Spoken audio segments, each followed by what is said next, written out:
Sa loob ng 3 taon, tiniis ko ang bawat pangaalipusta ng Mader de Pamilyang akala mo ay reyna kung umasta, at ng asawang mas pinahalagahan ng ibang babae kaysa sa sarili niyang danggal. Pinanood nila akong maghirap. Pinagtawanan ng aking pagiging maralita. Habang ginagastos nila ang perang, hindi naman nila pinaghirapan. Ngayon, habang lumuluhod ang gataw na lalaking iyon sa harap ko at nagsusumamo ang kanyang ina para sa 1 sentimo, tinitingnan ko lang sila ng may ngiti. Ang ngiti ng isang tunay na may-ari ng lahat ng meron sila. Isang pirma ko lang, at ang kanilang marangyang buhay ay maglalahon na parang usok. Sa gitna ng malawak at marangyang dining room, maingat kong inilapag ang huling putahe para sa hapunan sa ibabaw ng lamesang gawa sa mamahaling Nara. Ang bango ng niluto kong kare-kare ay humalo sa amoy ng mga sariwang bulaklak. Ngunit tila hindi ito sapat para pahupain ang tensyong bumabalot sa paligid. Bakit bang bagal mo? Daig mo pa ang pagong na pilay kung kumilos. Hindi pa man ako nakakatayo ng maayos, ay naramdaman ko na ang malapot at malansang likido na tumama sa aking balikat hanggang sa bumuhos ito sa aking dibdib. Ang mangkok ng bagoong na maingat kong inihanda ay sadyang itinapon ni Doña Aurora sa aking suot na bestida. Ramdam ko ang lamig ng sarsa na dahan-dahang gumagapang sa aking balat, at ang amoy nito ay sapat na para masuka ang sinumang mahina ang sikmura. Tumingala ako at nakita ang mapang-aping ngiti sa mga labi ng aking biyenan. Itinapon niya ang basyong mangkok sa lamesa na lumikha ng isang matunog na pagtama sa kahoy bago ito huminto sa gitna. Ay naku, nadulas ang kamay ko. Pero bagay lang naman sa iyo ang amoy na yan, Isabel. Amoy basura. Eksakto sa pinanggalingan mo bago ka pinulot ng anak ko. Hindi ako kumibo. Hindi ako sumigaw. Nanatili akong nakatayo. Ramdam ang bawat patak ng bagoong na bumabagsak sa sahig na gawa sa marmol. Sa halip na luha, isang kakaibang lamig ang namuo sa aking dibdib. Kinuha ko ang puting table napkin at dahan-dahang pinunasan ang aking mukha.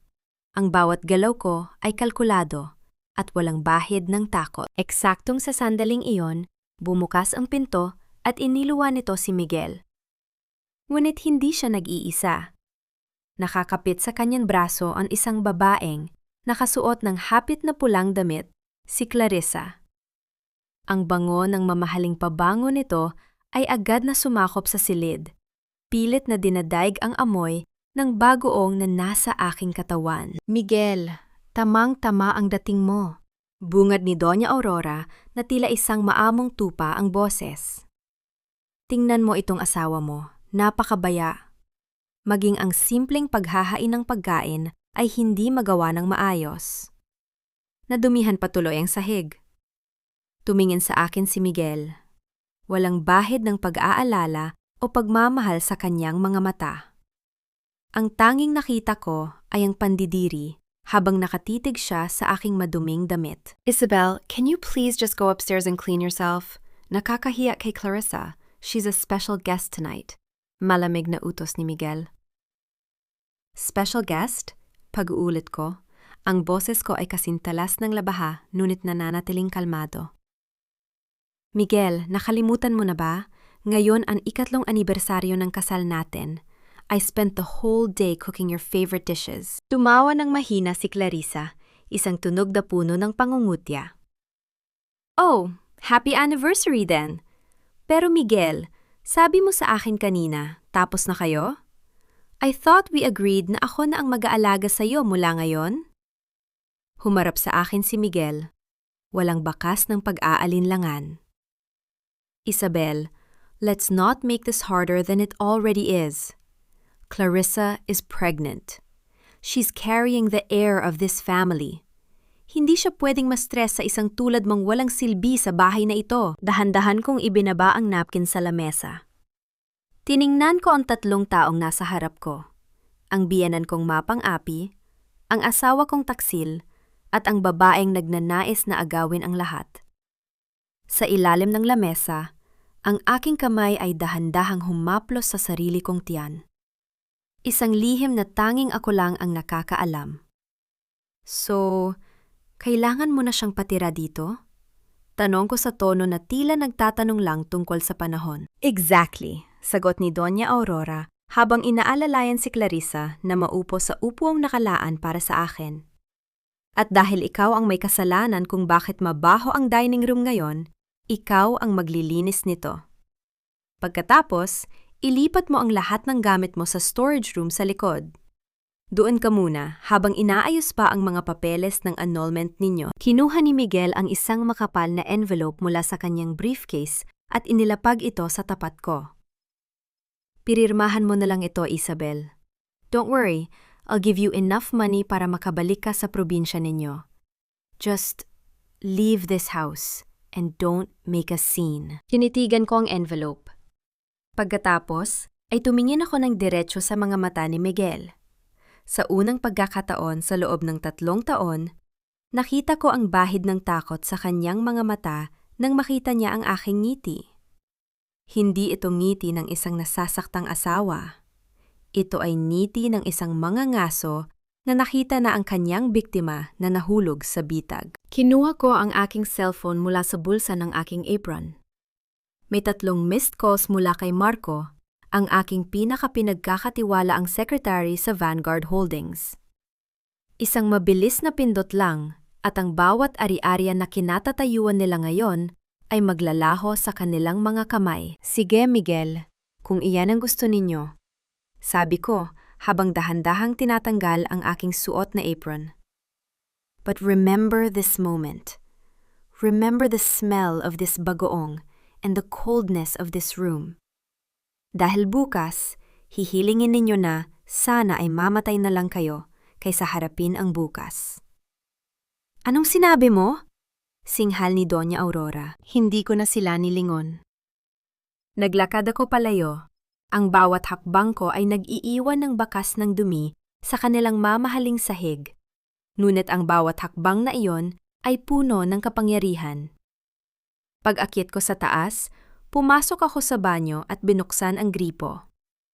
Pinanood ko ang pag-agos ng tubig, hinuhugasan ang lahat ng dumi, ang lahat ng pasensya, at ang huling bahid ng pagmamahal na meron ako para sa pamilyang ito. Kinuha ko ang isa pang cellphone, isang device na gawa sa purong ginto at tinitigan ng screen. Sinagot ko ang tawag ni Marco.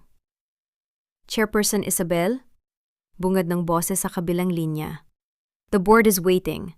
Ready na ang lahat para sa pull-out ng investment sa Pamilya de la Vega. One word from you and they are finished. Tumingin ako sa salamin. Wala na ang mahinang si Isabel.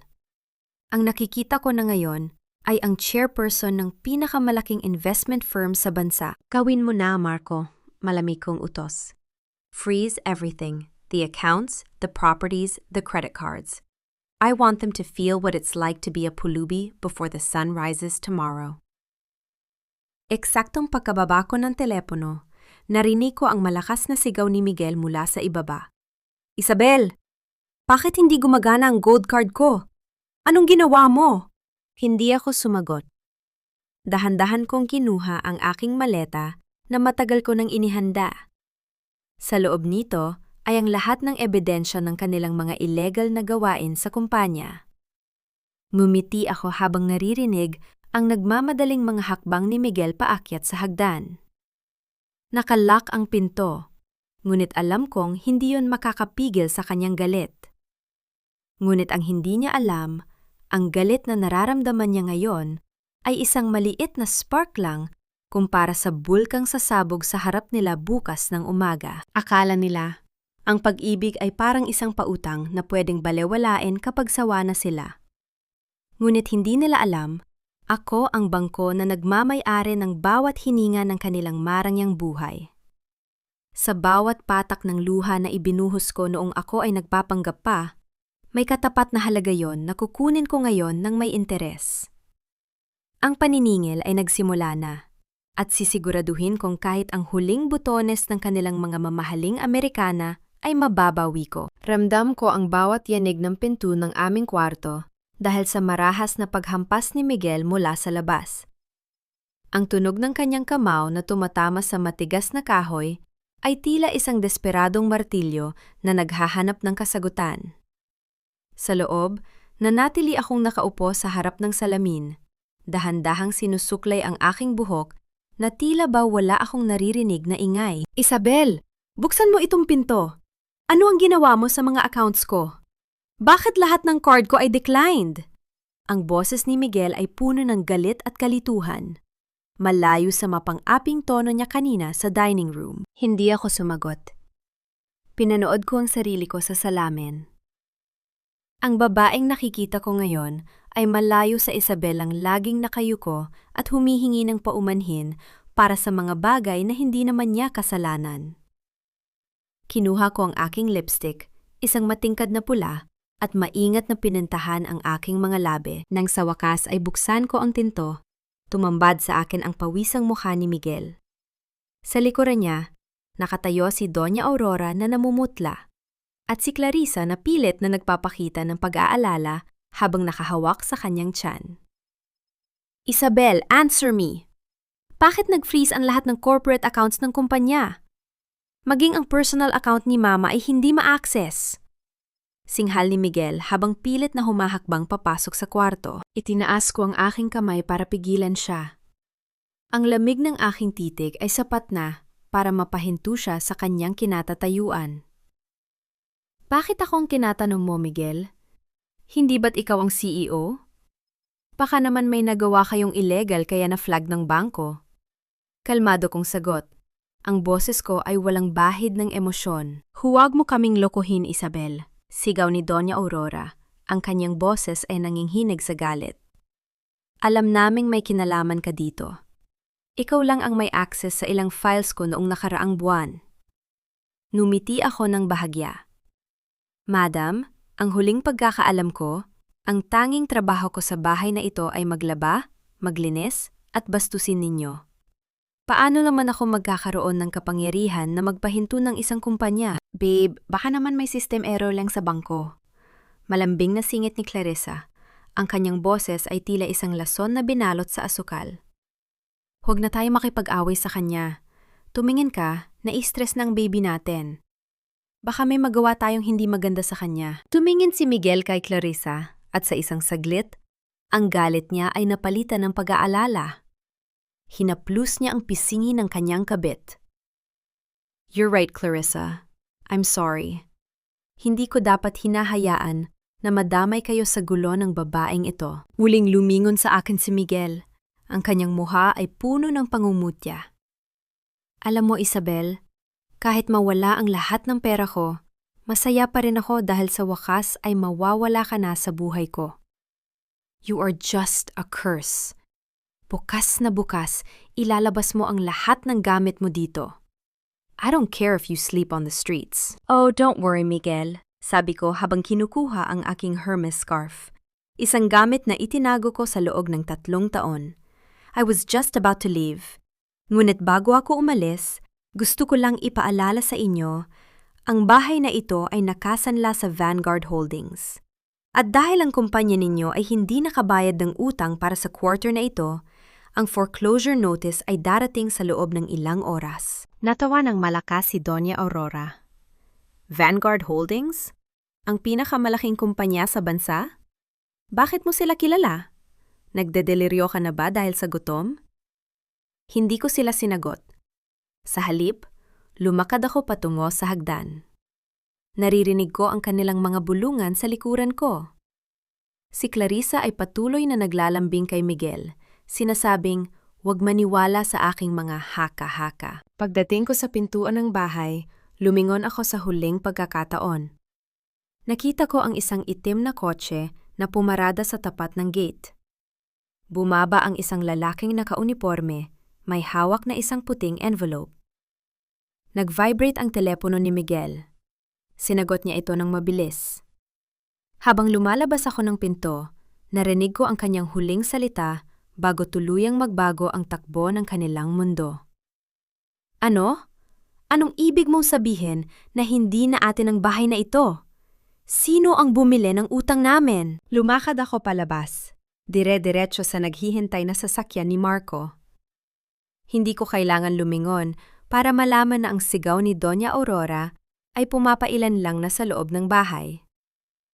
Ang amoy ng bagoong kanina ay napalitan na ng amoy ng nasusunog na pangarap ng pamilya de la Vega.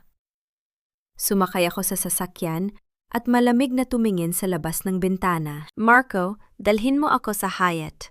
At siguraduhin mong bukas na bukas, lahat ng credit cards ni Clarissa na galing sa pera ni Miguel ay deactivated na rin.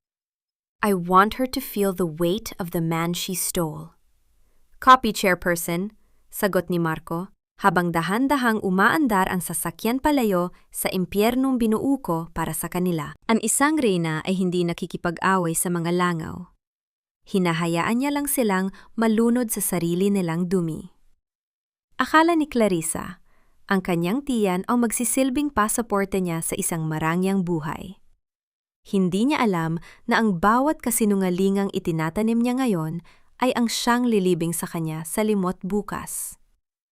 At si Doña Aurora, ang babaeng mahilig sa ginto, ay malalaman na ang tunay na kayamanan ay hindi nasusukat sa ningning, kundi sa kung sino ang may hawak ng kapangyarihang bawiin ang lahat. Nagising ako sa loob ng presidential suite ng Hyatt.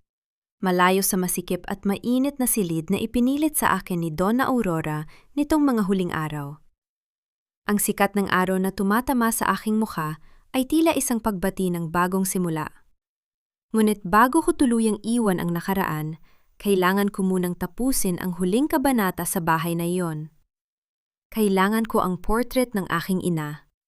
Ang tanghing bagay na hindi nila pwedeng madungisan. Pagbalik ko sa mansyon ng mga De La Vega, bumungad sa akin ang isang tanawing puno ng kaguluhan. Ang sala na dati ay maayos, ay puno na ng mga kahon. Si Doña Aurora ay nakaupo sa sofa. Tila tumanda ng 10 taon sa loob lang ng isang gabi. Habang si Miguel ay abala sa pakikipagsigawan sa telepono. Isabel, nandito ka rin, ikaw na babae ka, sigaw ni Doña Aurora nang makita ako. Dahil sa iyo, hindi kami nakatulog. Anong ginawa mo sa mga accounts namin? Bakit hanggang ngayon ay hindi pa rin ma-access? Hindi ko siya sinagot. Naglakad ako ng diretsyo patungo sa hagdan, ngunit hinarang ako ni Clarissa. Nakasuot siya ng isang manipis na pantulog, pilit na inilalabas ang kanyang tiyan na tila ba 5 buwan na itong malaki. Isabel, wait lang naman. Ang boses niya ay puno ng mapagkunwaring lambing.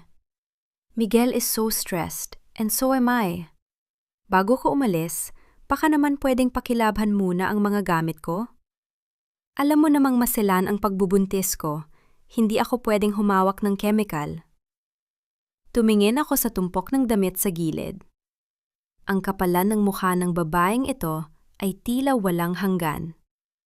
Lumingon ako kay Miguel, nakakababa lang ng teleponyo. Miguel, pagsabihan mo ang asawa mo, utos ni Doña Aurora. Tutal ay nandito pa naman siya. Gamitin mo siya para makatuton kay Clarissa. Ang sabi ng doktor, kailangang mag-relax ang nagdadala ng tagapagmana ng pamilya. Isabel, please. Just do it for the baby, sabi ni Miguel. Ang kanyang boses ay puno ng pagod, pero naroon pa rin ang otoridad na akala niya ay meron pa siya. Pagkatapos nito, pwede mo nang kunin ang mga basura mo at umalis. Lumapit ako kay Clarissa. Ang distansya sa pagitan naming dalawa ay halos wala na. Naamoy ko ang halimuyak ng kanyang pabango, ngunit kasabay nito ay ang amoy ng takot na pilit niyang itinatago. Sa isang mabilis na galaw, kinuha ko ang kanyang handbag na nakapatong sa lamesa at ibinuhos ang laman nito. Ang tunog ng mga gamit na bumabagsak sa sahig, salamin, lipstick at mga barya ay pumutol sa katahimikan ng silid. At doon, sa gitna ng mga kalat, ay gumulong ang isang maliit na vial ng pills. Isang vial ng contraceptives. Nanlaki ang mga mata ni Clarissa. Mabilis niyang sinubukang abutin ang mga gamot, pero tinapakan ko ang kanyang kamay ng may sapat na diin para mapahinto siya. Ngunit hindi sapat para saktan siya ng malubha. Contraceptives, Clarissa? Bulong ko. Ang boses ko ay kasing lamig na nyelo. Para sa isang babaeng masilan ang pagbubuntis, tila kakaiba ang mga bitamina mo. Iyan, hindi sa akin yan. Kay Isabel yan. Inilagay niya lang sa bag ko. Sigaw ni Clarissa. Ang kanyang boses ay pumitlag sa takot. Tumingin si Miguel sa mga gamot, pagkatapos ay kay Clarissa. Ngunit bago pa siya makapagsalita, sumingit na si Doña Aurora. Huwag mong baliktarin ang sitwasyon, Isabel. Sinisiraan mo lang si Clarissa dahil inggit ka. Muling lumapit sa akin ang matanda at marahas na hinawakan ang aking braso. Ibigay mo sa akin ang kwintas na yan. Yan ang huling mamahaling bagay na ibinigay namin sa iyo. Hindi mo yan deserve dalhin palabas ng bahay na ito.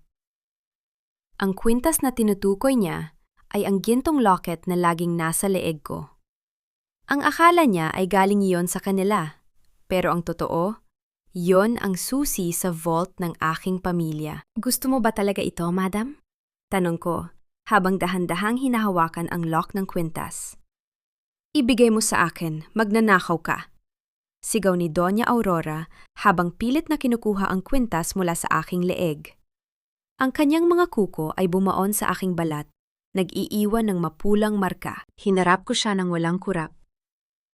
Madam, ang kwintas na ito ay nagkakahalaga ng higit pa sa buong mansyon na ito. At ang mga alahas na ibinigay ninyo sa akin noong kasal. Ipinasuri ko na ang mga iyon.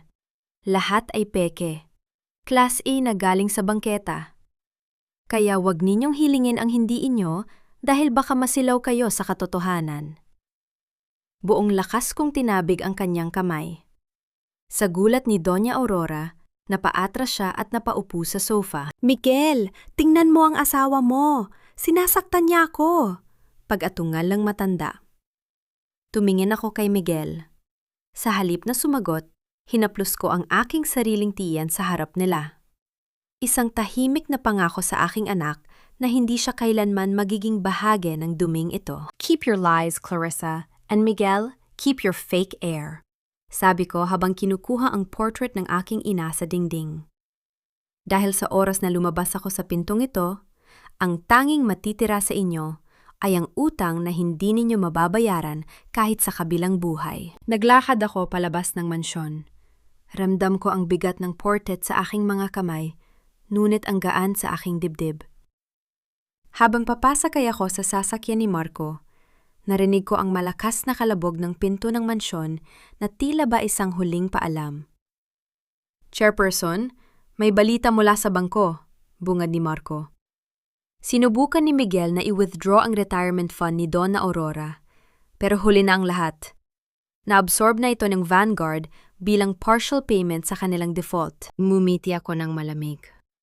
Good, let them starve for a while. Pero Marco, bantayan mo si Clarissa. I want to know who is providing her those pills. May amoy ako may kasabot siya sa loob ng kumpanya ni Miguel.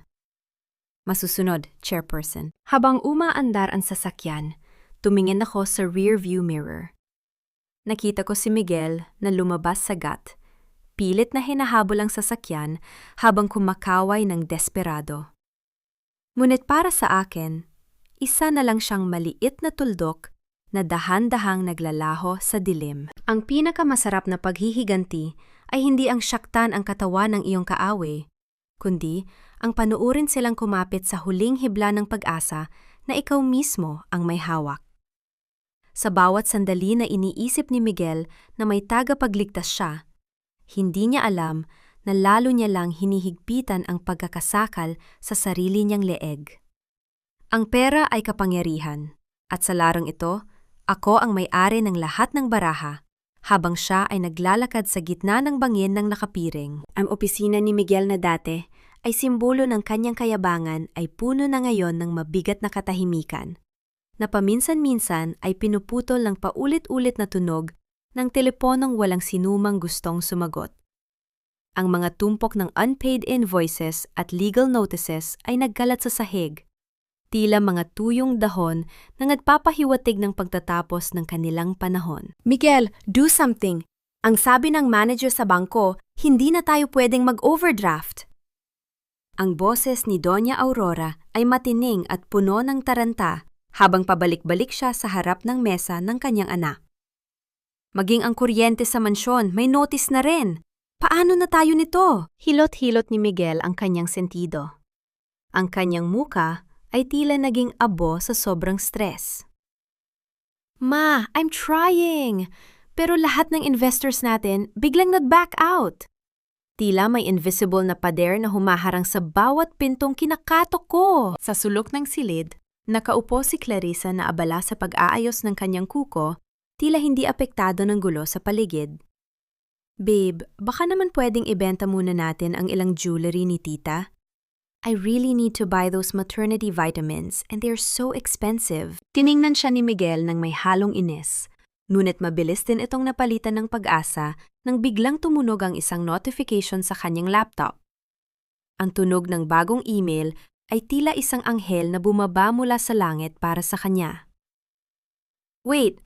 Ma! Tumingin tayo! Nanginginig ang mga kamay ni Miguel habang binabasa ang screen. Ang Vanguard Holdings. Ang chairperson mismo.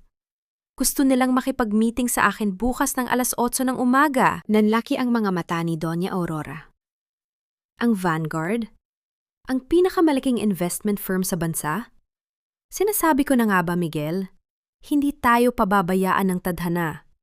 Siguradong narinig nila ang galing mo, kaya gusto nilang mag-invest. This is it. Masayang sigaw ni Miguel. Tila nakalimutan na ang lahat ng utang. Kapag nakuha ko ang suporta ng Vanguard, baka mabili ko pa ang buong mansyon pabalik.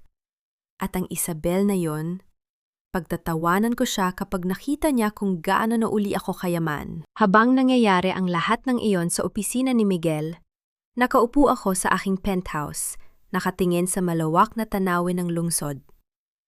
Ang bawat gusali na may ilaw ay tila mga saksi sa aking bawat galaw.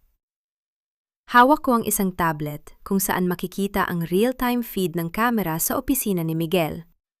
Isang maliit na regalo na iniwan ko bago ako umalis. He's celebrating, chairperson, sabi ni Marco habang inilalapag ang isang baso ng mainit na tsaa sa aking tabi.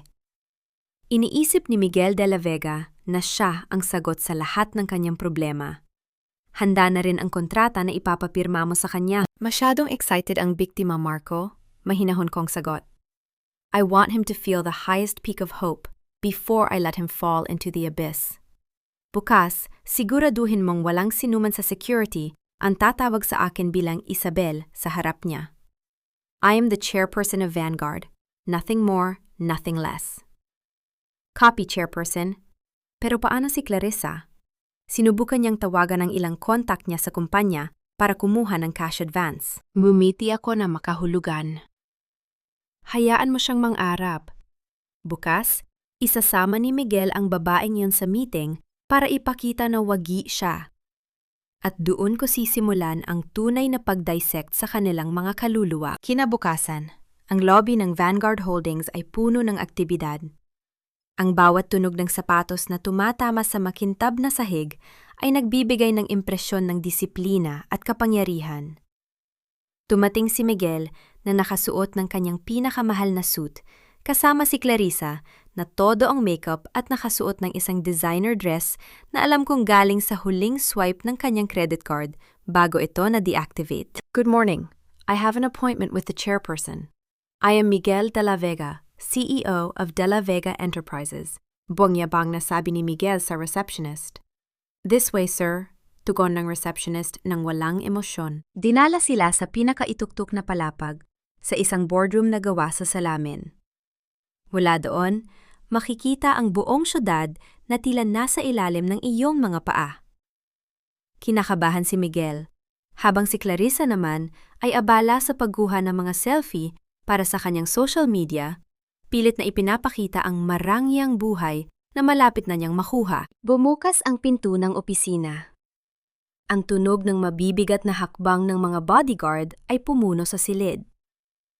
Pumasok si Marco at tumayo sa gilid ng isang malaking swivel chair na nakatalikod sa kanila. Nay Miguel, the chairperson is ready to see you now. sabi ni Marco, dahan-dahang humarap ang upuan. Ang bawat segundo ng pag-ikot nito ay tila tumatagal ang 1 taon sa isip ni Miguel. At nang tuluyan itong humarap, ang mukha ni Miguel ay tila binuhusan ng kumukulong tubig. Ang kanyang panga ay lumaylay, at ang kanyang mga mata ay halos lumuwa sa gulat. Isabel? Pautang nga sabi ni Miguel. Tumingin ako sa kanya ng diretsyo. Ang aking mga mata ay walang bahid ng pagkilala sa lalaking minahal ko noon. Inayos ko ang aking salamin at bahagyang sumandal sa aking upuan. "Welcome to Vanguard Holdings, Mr. De La Vega," sabi ko sa isang boses na kasing talas ng diamante. "I believe you are here because you need my money. Now have a seat. Let's see if your soul is worth the investment." Ang mga taong sanay sa pag-apak sa maliliit ay madalas na nabubulag sa sarili nilang anino. Akala nila ang isang maskara ay sapat na para itago ang baho ng kanilang pagkatao at ang isang marangyang paligid ay proteksyon laban sa katotohanan. Ngunit sa araw na ito, ipapakita ko sa kanila na sa bawat sulok ng lungsod na ito, ang bawat tiles na tinatapakan nila at ang bawat hanging nilalanghap nila sa loob ng gusaling ito ay nasa ilalim ng aking kontrol. Ang kahihiyan ay isang putahe na pinakamarap isilbi sa harap ng maraming saksi. Matapos ang tensyon sa opisina kahapon, kung saan iniwan kong tulala at tila estatwa si Miguel, nagpasya akong lumabas para sa isang personal na misyon. Hindi bilang chairperson ng Vanguard, kundi bilang isang ina. Nagsuot ako ng isang simpleng puting maternity dress at flat na sapatos. Isang hitsura na komportable para sa aking dinadala. Ngunit sapat na para magmukhang ordinaryong tao sa mata ng mga mapanghusga. Nasa loob ako ng The Grand Plaza, ang pinakamahal na mall sa bansa na pag-aari ng aking pamilya. Habang maingat kong pinipili ang mga organic na cotton na damit para sa aking sanggol sa loob ng isang high-end boutique, naramdaman ko ang isang pamilya at nakakarinding boses mula sa aking likuran. "Aba, tingnan mo nga naman. Kahit saan ka magpunta, amoy basura pa rin ang paligid." Lumingon ako at nakita si Doña Aurora suot ang kanyang pinakaagarang alahas, kasama si Clarissa na may bitbit na ilang paper bags mula sa mga mamahaling brand. Ang kanilang mga mukha ay puno ng pangungutya. Tila ba nakalimutan na nila ang babalang ibinigay ko kahapon? "Isabel, anong ginagawa mo dito?" Mataray na tanong ni Clarissa habang tinitingnan ang hawak kong baby clothes. "Huwag mong sabihing nagtatangka kang bumili dito. Alam mo ba kung magkano ang isang piraso niyan? Higit pa yan sa sahod mo sa loob ng 1 taon bilang katulong namin."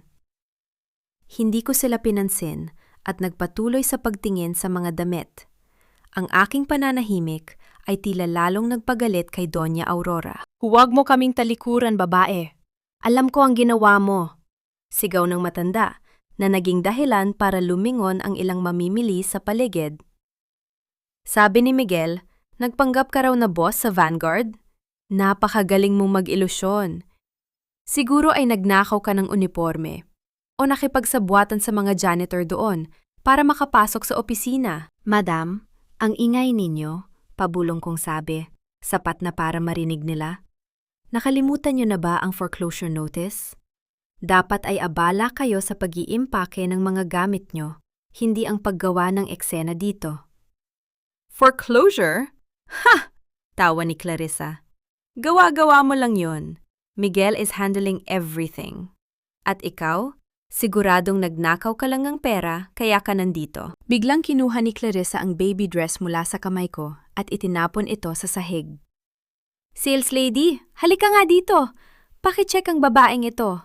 Siguradong balak niyang itago ang mga items na yan sa loob ng bag niya. Look at her. She doesn't belong here." Lumapit ang isang batang sales lady. Bakas ang kaba sa kanyang mukha. "May problema po ba, ma'am?" "Yes! Itong babaeng ito, ex-maid namin ito na nagnakaw sa amin. Ngayon, nandito siya at nagpapanggap na mayaman. Check her bag," utos ni Doña Aurora. Nagsimulang magbulungan ang mga tao sa paligid. Ang ilang security guard ay nagsimula na ring lumapit dahil sa ingay. Sa halip na matakot, nanatili akong nakatayo ng tuwid. Inilabas ko mula sa aking bulsa ang isang itim na card na may gold na seal ng Vanguard. I don't have time for this, sabi ko sa sales lady. Pakitawagan ng manager ninyo. Sabihin mo, si Isabel Vanguardia ay nandito. Natawa ng malakas si Doña Aurora. Vanguardia? Nagpalit ka na rin ng apelyido? Ang kapal talaga ng mukha mo. Ngunit ang tawa ng matanda ay biglang naputon ng isang lalaking nakasuit ang nagmamadaling tumakbo patungo sa aming direksyon. Si Mr. Santos, ang general manager ng buong mall. Pawisan siya at bakas ang takot sa kanyang mga mata. Hindi niya nilingon si Doña Aurora o si Clarissa. Sa halip, dire-diretso siyang lumapit sa akin at yumukod ng napakababa, isang kilos na nagpatahimik sa buong butik. Chairperson, I'm so sorry. Hindi ko po alam na bibisita kayo ngayon. Sana ay nasabihan niyo kami para naisara namin ang butik para sa inyong privacy. Mabilis na sabi ni Mr. Santos. Ang kanyang boses ay nanginginig sa kaba. Nalaglag ang panga ni Clarissa. Ang mga paper bags na hawak niya ay dahan-dahang nalaglag sa sahig na lumika ng isang mahinang kalabog. Si Doña Aurora naman ay napahawak sa kanyang dibdib, tila ba nakalimutan na niyang huminga. Mr. Santos? Tawag ko, ang boses ko ay kasing lamig ng aircon sa loob ng mall. Ang mga babaeng ito ay nanggugulo sa aking property at ang babaeng yan, itinuro ko si Clarissa, ay nagtapo ng produkto natin sa sahig. Tumingin si Mr. Santos sa dalawa ng may galit. Security! Ilabas ang mga babaeng ito! At siguraduhin na iban sila sa lahat ng Vanguard-owned malls sa buong bansa. Na yon din! Teka! Hindi niyo pwedeng gawin ito! Kilala namin si Miguel de la Vega!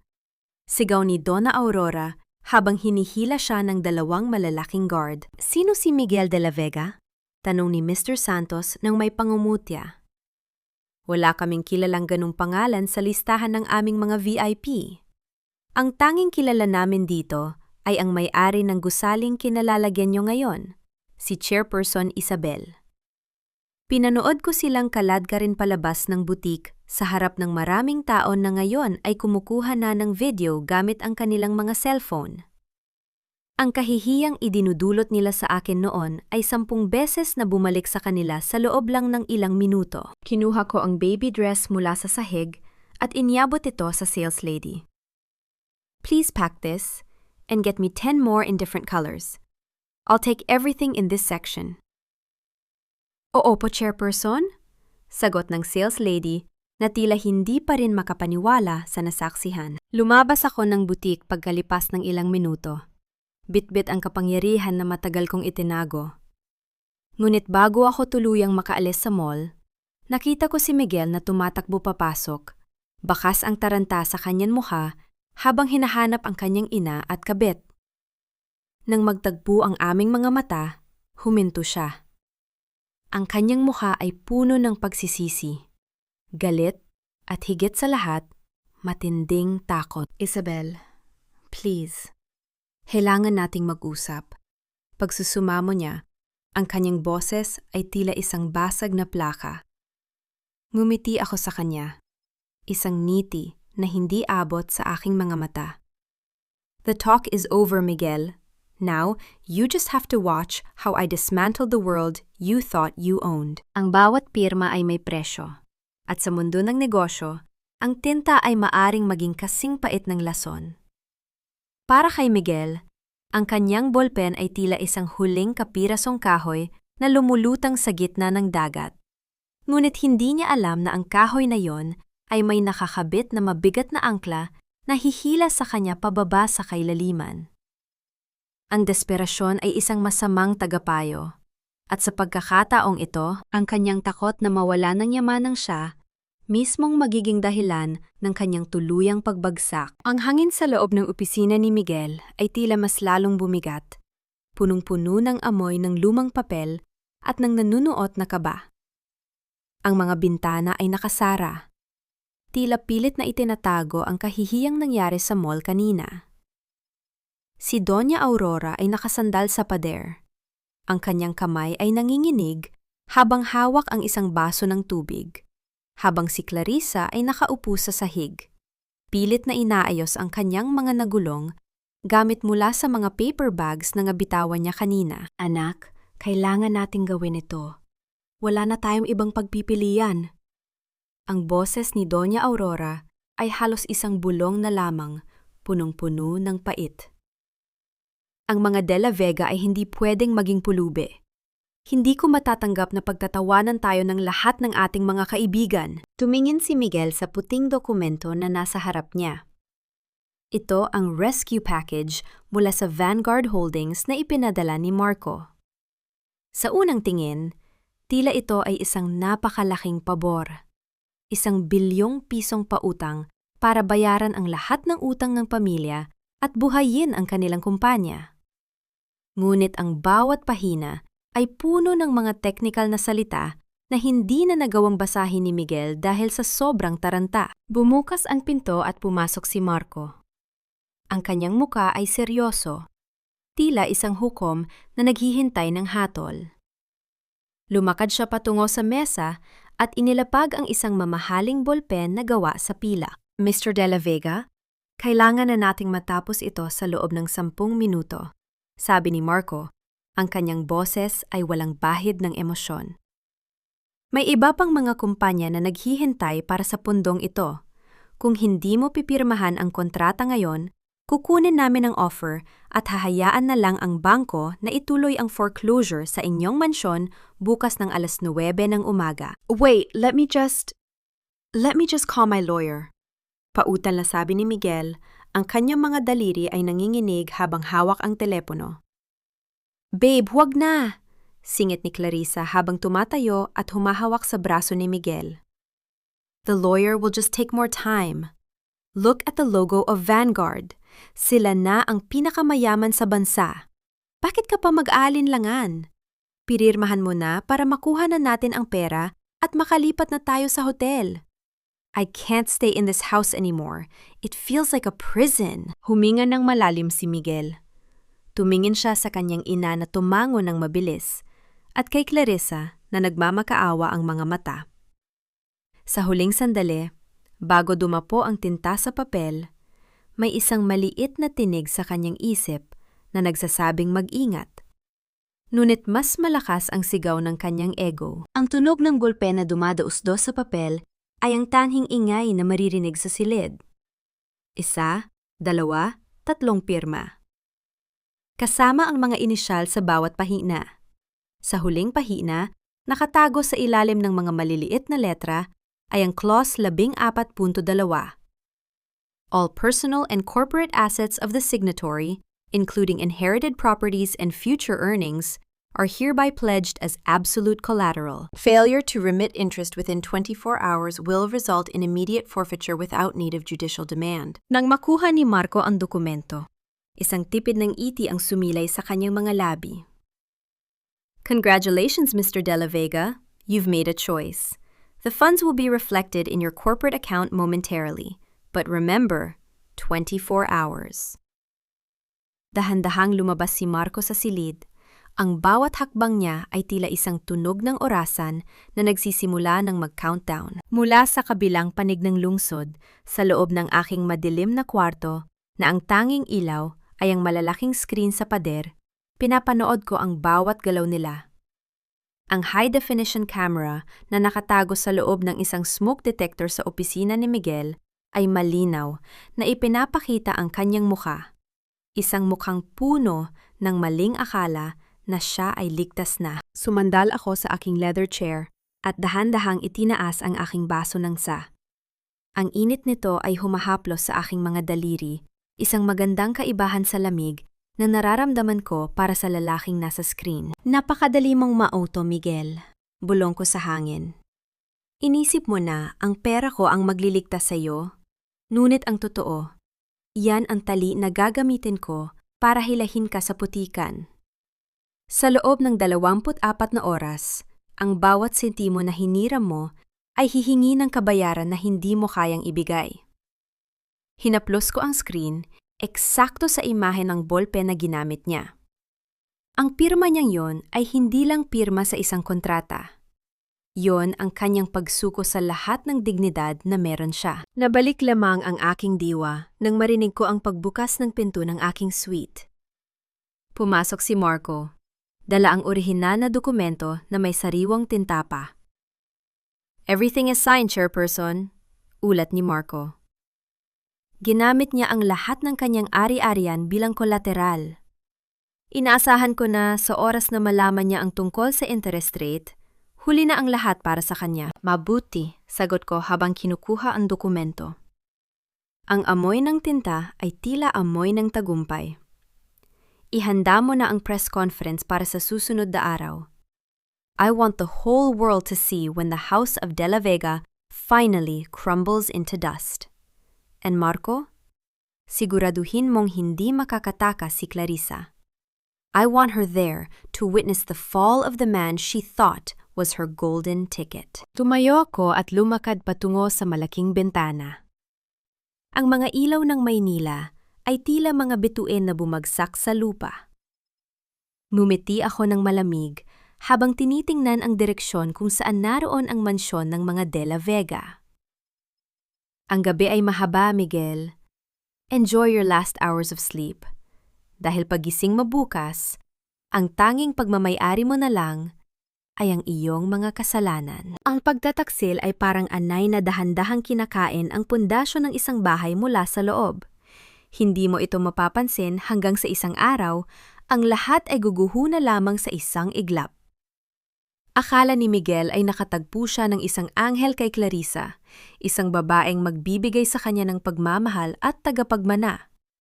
Ngunit hindi niya alam, ang babaeng hinahalikan niya bago matulog ay ang siya ring humuhukay ng kanyang libingan. Ang katotohanan ay may sariling paraan ng pagpapakita. At sa gabing ito, ang maskara ng kanyang mahal ay magsisimulang mabetak sa loob ng isang madilim na sasakyan na nakaparada sa tapat ng isang lumang gusali sa labas ng lungsod. Nanatili akong tahimik habang nakatingin sa monitor na hawak ni Marco. Ang infrared na camera ay malinaw na nagpapakita ng dalawang figura sa loob ng isang silid. Ang isa ay si Clarissa at ang isa naman ay isang lalaking hindi pamilyar ang mukha. Isang lalaking may matitigas na bisig at bakas ng karanasan sa kalsada. "Sigurado ka ba na papasok na ang pera bukas, Clarissa?" Ang boses ng lalaki ay magaspang. Naririnig namin ito ng malinaw dahil sa maliit na mikropono na itinanim ni Marco sa handbag ng babae. "Yes, babe. Huwag kang mainip," sagot ni Clarissa. Ang kanyang boses ay wala ng bahid ng tamis na ipinapakita niya kay Miguel. Naloko ko na si Miguel na pirmahan ng kontrata. Akala ng tangang yon, tagapagligtas niya ang Vanguard. Hindi niya alam, oras na pumasok ang pondo sa account ng De La Vega Enterprises. Ililipat ko na ang malaking bahagi nito sa offshore account natin sa Cayman. "Paanong bata sa tiyan mo?" tanong ng lalaki, habang dahan-dahang hinahaplos ang buhok ni Clarissa. Tumawa na nakakarindi si Clarissa. "Anong bata? You know I'm not pregnant, Rex. Yung mga ultrasound results na pinapakita ko kay Miguel, gawa-gawa lang iyon ng pinsan ko sa klinik. Ang kailangan ko lang ay ang apelyido niya at ang pera niya bago tuluyang lumubog ang kumpanya nila. Pagkatapos nito, lilipad na tayo papuntang Spain at hinding-hindi na nila tayo mahahanap." Naramdaman ko ang mabilis na tibok ng aking puso, hindi dahil sa sakit, kundi dahil sa matinding pot para sa isang taong kayang pumatay ng dangal para sa pera. Tumingin ako kay Marco. Ang kanyang mga mata ay nagtatanong kung oras na ba para kumilos. "Hayaan mo muna sila, Marco," malamig kong utos. "Gusto kong marinig ang lahat. Gusto kong magkaroon ng sapat na ebidensya na hindi lang siya isang mga agaw, kundi isang kriminal. And Rex, alamin mo kung sino talaga siya. Mukhang may mas malalim pa siyang koneksyon sa mga De La Vega kaysa sa inaasahan natin." Habang pinapanood ko ang pagtataksil ni Clarissa, biglang nag-vibrate ang aking personal na cellphone. Isang tawag mula kay Miguel. Isabel, where are you? Ang boses ni Miguel ay puno ng kayabangan. Tila ba nakalimutan na niya ang kanyang pagluhod sa opisina ko kahapon? I just wanted to let you know na bukas may gaganaping victory party sa mansyon. Gusto kong makita mo kung paano bumabangon ang isang tunay na De La Vega. Oh, and by the way, pinatapon ko na ang lahat ng natitira mong gamit sa basurahan. Even that ugly portrait of your mother. Wala ka ng lugar dito, kahit sa storage room. Ang hawak kong tablet ay muntik ng mabetak dahil sa higpit ng aking pagkakahawak. Ang bawat salita niya ay tila isang sampal na humihingi ng kabayaran.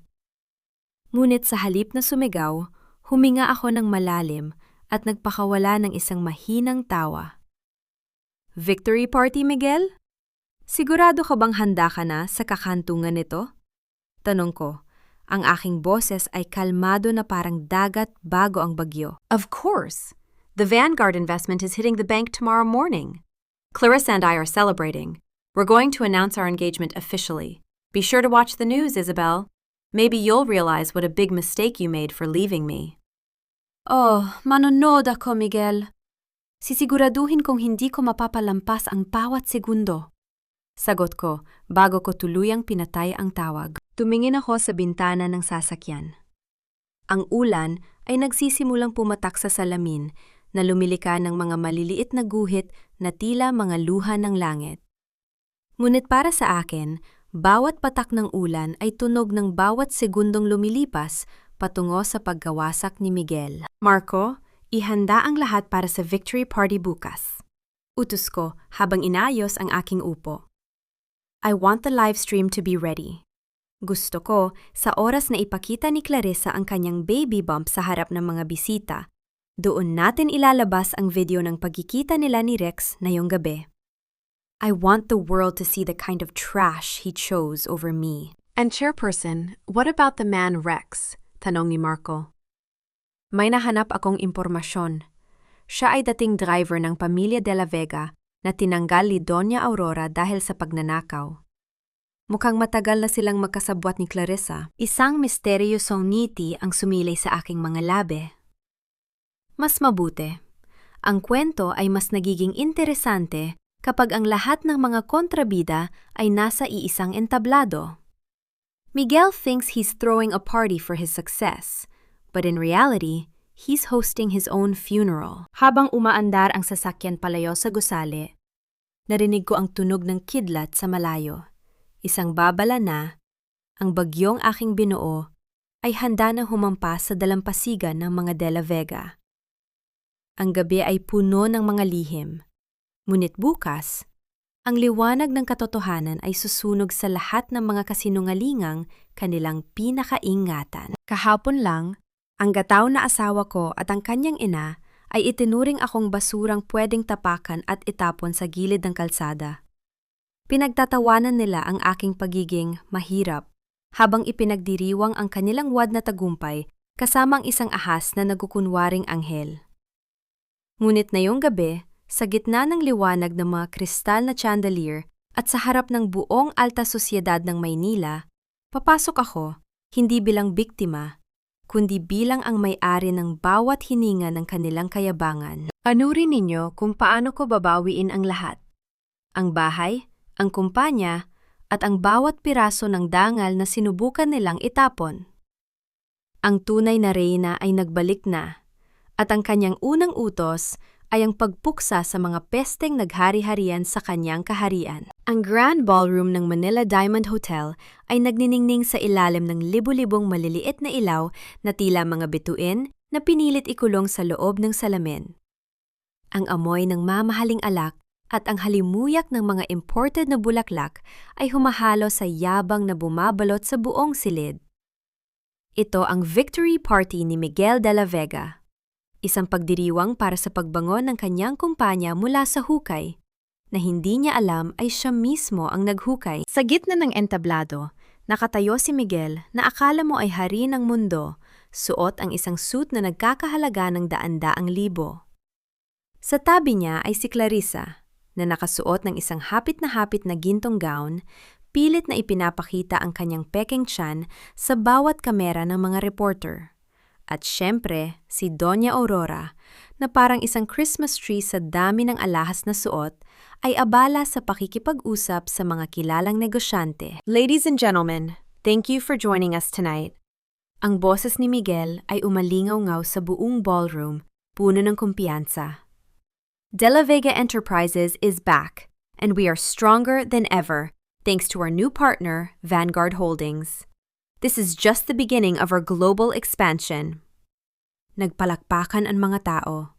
Ngumiti ng napakalapad si Miguel at hinalikan ang kamay ni Clarissa.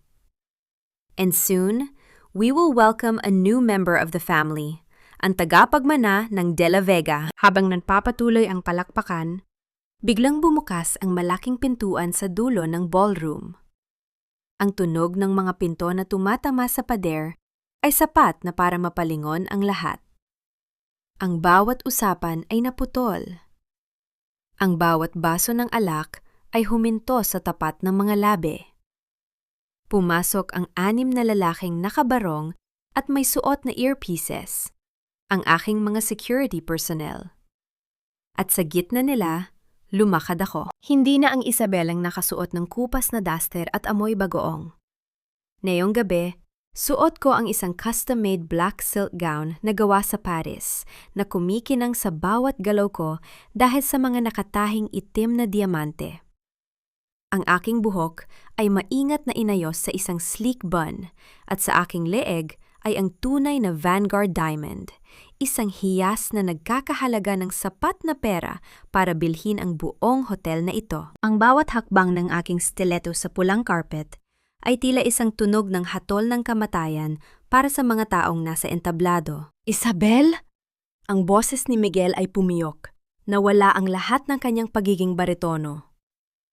Anong ginagawa ng hampas lupang yan dito? Sigaw ni Doña Aurora. Ang kanyang boses ay naging matines sa gulat. Security! Bakit yung hinayaang makapasok ang babaeng yan? Kaladkarin niyo siya palabas! Nanatili akong tahimik. Hindi ako tumigil sa paglalakad hanggang sa makarating ako sa tapat ng kanilang mesa.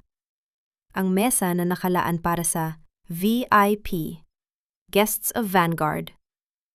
Sa gitna ng mesa ay may isang bakanteng upuan na may gold plate na nakasulat. Chairperson. Isabel, umalis ka na bago pa kita ipahiya ng tuluyan. Banta ni Miguel habang bumababa sa entablado at lumalapit sa akin. You have no right to be here. This is a private event. Private event? Pag-uulit ko. Ang aking boses ay kalmado, malalim, at puno ng awtoridad na nagpatahimik sa buong paligid. I believe you're mistaken, Mr. De La Vega. This is a Vanguard event. At bilang chairperson ng Vanguard Holdings, ako ang nagbayad para sa bawat butil ng kanin at bawat patak ng alak na nilulunok ninyo ngayon. Isang malakas na bulungan ang sumabog sa ballroom. Ang mga reporter ay nagsimulang mag-unahan sa pagkuha ng litrato. Ang mga flash ng kamera ay tila mga kidlat na tumatama sa mukha ni Miguel na ngayon ay unti-unting nagiging kasing puti ng papel. Huwag kang magbiro, Isabel, hindi nakakatawa, sigaw ni Doña Aurora habang lumalapit din sa akin. Ikaw, chairperson, naglalaba ka lang ng brief ng anak ko noong 1 linggo. Miguel, itapon mo na ang baliw na ito sa labas. Ngunit bago pa makahawak si Miguel, humarang si Marco sa gitna namin. Inilabas ni Marco ang isang folder at binuksan ito sa harap ng lahat. As of 8 p.m. tonight, the 24-hour grace period for the bridge loan of De La Vega Enterprises has expired. Ulat ni Marco sa isang boses na naririnig ng lahat dahil sa hawak niyang mikropono. Since the company failed to settle the interest and the principal, Clause 14.2 of the contract has been activated. All assets of the De La Vega family, the company, the mansion in Forbes Park, the cars, and even the clothes you are wearing right ngayon, are now legally owned by Vanguard Holdings. Nabitawan ni Miguel ang kanyang baso ng alak. Ang tunog ng kristal na nagkabasag-basag sa sahig ay tila tunog ng pagguho ng kanyang buong mundo. Hindi totoo yan! Niloko niyo ako! Sigaw ni Miguel. Walang nanloko sa iyo, Miguel. Pinirmahan mo ang kontrata ng malinaw. Sabi ko habang dahan-dahang umuupo sa upuan ng chairperson. Sumandal ako at ipinatong ang aking mga kamay sa lamesa. Tinitingnan sila ng paesa-isa. Inisip mo na dahil mahirap ako, wala akong utak? Inisip mo na dahil mabait ako, pwede mo akong lokohin at palitan? Pero sa loob ng 3 taon na pananatili ko sa bahay nyo, hindi nyo man lang napansin na ako ang nagpapakain sa inyo. Iyong investment na ipinagmamayabang mo? Pera ko yon. Pera ng babaeng tinawag ninyong hampas lupa. Tumalikod ako kay Miguel at tumingin kay Clarissa, na ngayon ay nanginginig na sa tabi. At ikaw, Clarissa? Balita ko ay naghahanap ka ng marangyang buhay? Well, I have news for you. Ang lalaking pinakasalan mo ay wala ng kahit 1 sentimo. Wala siyang bahay, wala siyang kumpanya, at wala siyang pangalan. Are you still happy to be the next Mrs. De La Vega? Isabel, please, mag-usap tayo. Pagsusumamo ni Doña Aurora, ang kanyang boses ay puno na ng desperasyon. Gisado lang tayo. We can fix this. Family tayo, di ba? Family? Natawa ako ng pait. Ang pamilya ay hindi nagtatapon ng mamsumtomo sa isa't isa. Ang pamilya ay hindi nagpaplano ng annulment habang buntis ang asawa. You are not my family. You are just a group of parasites that I have finally decided to prune from my life. Tumayo ako mula sa aking upuan. Tumingin ako sa paligid, sa lahat ng mga bisita na nakasaksi sa kanilang kahihiyan. Pagkatapos, ay lumingon ako sa aking mga security. Security, pakikalad ka rin na ang mga taong ito palabas ng aking hotel. Utos ko, ang bawat salita ay dahan-dahang binibitawan. At siguraduhin ninyong bawiin ang bawat alahas at relo na suot nila bago sila makarating sa gate. Those are Vanguard properties now. Isabel, hindi mo pwedeng gawin ito. Maawa ka! Sigaw ni Miguel habang hinahawakan siya sa braso ng 2 malalaking guard.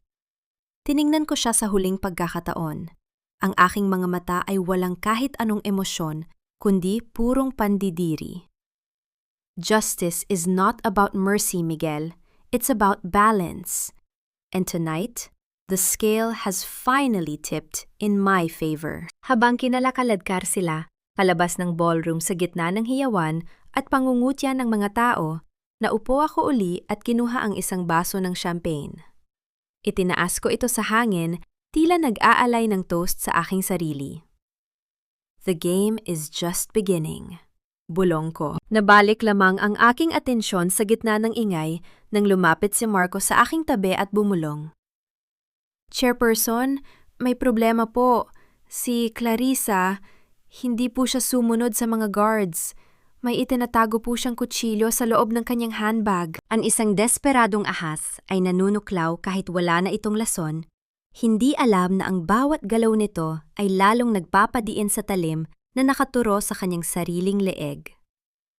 Akala ni Clarissa, ang dahas ang magliligtas sa kanya mula sa kahihiyang siya rin ang may gawa. Ngunit sa ilalim ng aking pamumuno, ang bawat banta ay isang pagkakataon para ipakita kung gaano kababaw ang kanilang pagkatao. Ang mundo nila ay hindi lang gumuho. Ito ay naging abo at ako ang haning magpapadpad sa kanila sa kawalan. Sa gitna ng kaguluhan sa ballroom, kung saan ang mga bisita ay nagsisimulang magtulakan palayo dahil sa takot, nanatili akong nakaupo sa aking upuan. Ang lamig ng aking ekspresyon ay kabaligtaran ng nagbabagang galit sa mga mata ni Clarissa. Mabilis ang kanyang paghinga, at ang kanyang mga kamay na dati ay abala sa paghaplos sa kanyang peking tiyan ay nanginginig habang hawak ang isang maliit na tactical knife na kinuha niya mula sa kanyang handbag. Isabel, sinira mo ang buhay ko. Wala akong pakialam kung chairperson ka. Papatayin kita! Ang sigaw ni Clarissa ay tila isang hayop na nasugatan, puno ng puot at kawalan ng pag-asa. Humakbang siya patungo sa akin. Ang kutsilyo ay nakaturo sa aking dibdib. Ngunit bago pa siya makalapit ng higit sa 3 hakbang, ang tunog ng mabilis na paggalaw ng mga sapatos ni Marco ay pumuno sa espasyo sa pagitan namin. Sa isang mabilis at kalkuladong galaw, hinawakan ni Marco ang pulso ni Clarissa at pinihit ito ng bahagya. Ang malakas na tunog ng pagbagsak ng metal na kutsilyo sa sahig na gawa sa marmol ay umalingaw-ngaw sa buong ballroom na sinundan ng isang matinis na tili mula kay Clarissa, habang pilit siyang pinipigilan ng 2 security personnel. "Clarissa, stop it!" Sigaw ni Miguel na ngayon ay nakaluhod na sa sahig, tila nawala na ng lakas na tumayo. "Isabel, please, maawa ka sa kanya. Buntis siya. Huwag mong hayaang saktan siya ng mga tao mo. Baka mapano ang anak ko." Isang mapait na tawa ang kumawala sa aking mga labi. Dahan-dahan akong tumayo at lumapit sa kanila. Ang tunog ng aking stilettos ay tila isang mabagal na pintig ng orasan na nagpapahiwatig ng katapusan. "Ang anak mo, Miguel?" Tanong ko habang nakatingin sa kanya ng may halong pandidiri. "Gusto mo bang malaman ang tungkol sa anak na ipinagmamalaki mo?" Tumingin ako kay Marco at tumango. Agad na bumukas ang malaking screen sa likod ng entablado. Ang victory party presentation ay napalitan ng isang video na malinaw at detalyado. Ito ang video kagabi, ang pagkikita ni Clarissa at ng lalaking nagngangalang Rex sa loob ng isang madilim na silid. Ang bawat salitang binitiwan ni Clarissa sa video ay narinig ng lahat. "Anong bata? You know I'm not pregnant, Rex. Ang kailangan ko lang ay ang apelyido niya at ang pera niya." Ang katahimikan sa ballroom ay naging kasing bigat ng tingga. Si Miguel ay napatitig sa screen. Ang kanyang muka ay dahan-dahang nagbago mula sa pag-aalala patungo sa isang matinding kalituhan at sakit. Si Doña Aurora naman ay tila naging isang estatwa. Ang kanyang bibig ay nakabukas, ngunit walang tunog na lumalabas. "No! No, hindi totoo yan! Fake news yan! In-edit yan ni Isabel!" Sigaw ni Clarissa. Ngunit ang kanyang boses ay nanginginig at puno ng takot. "I edit?" Tanong ko. "Marco, dalhin ang ating special guest." Bumukas muli ang pintuan at pumasok ang mga pulis, kasama ang lalaking nasa video, si Rex. Nakaposa siya at nakayuko, ngunit ang kanyang presensya ay sapat na para tuluyang mabitak ang natitirang lakas ni Clarissa. "Rex!" Bulong ni Clarissa, at sa pagkakataong yon, alam ng lahat na tapos na ang laro. "Mr. De La Vega," bungad ng lead investigator habang lumalapit kay Miguel, "we have warrants for the arrest of Clarissa Monteverde and Rex Galvez for estafa, falsification of public documents, and attempted murder. May ebidensya rin kami na balak nilang ilipat ang pondo ng kumpanya ninyo sa isang offshore account mayong gabi." Tumingin si Miguel kay Clarissa. Ang kanyang mga mata ay puno ng luha ng pagsisisi. Lahat ng ito ay ginawa ko para sa'yo. Iniwan ko ang asawa kong nagmahal sa akin ng tunay. Para sa isang kasinungalingan? "Huwag kang mag-inarte, Miguel," sabi ko habang dahan-dahang inaayos ang aking gown. "Hindi mo ito ginawa para sa kanya. Ginawa mo ito dahil sa sarili mong kayabangan. Ginawa mo ito dahil akala mo ay mas magaling ka sa lahat. Pinili mo ang isang ahas dahil akala mo ay mas kikislap ito kaysa sa tanso. Hindi mo alam na ang tanso na itinapon mo ay gintong hindi mo kayang bayaran." Lumapit si Doña Aurora sa akin, pilit na humahawak sa aking laylayan. "Isabel, anak, please. Mali kami. Nagkamali ang anak ko. Pero De La Vega ka pa rin, di ba? Isipin mo ang dangal ng pamilya." Pinawi ko ang aking damit mula sa kanyang maduming kamay. Ang dangal ng pamilya De La Vega ay namatay sa sandaling hinaluan ninyo ng mamsumtumo ang pagkain ko. Doon pa lang, pinuto nyo na ang koneksyon natin. Humarap ako sa mga pulis. "Take them away, lahat sila. At siguraduhin ninyong selyado ang mansyon sa Forbes Park bago matapos ang gabi. Lahat ng gamit sa loob niyan ay kumpiskado na. Habang kinalakaladkar ng mga pulis si Clarissa na nagwawala at si Miguel na tila isang basang sisiw na hindi makapagsalita, ang mga reporter ay patuloy sa pagkuha ng bawat anggulo ng kanilang pagbagsak.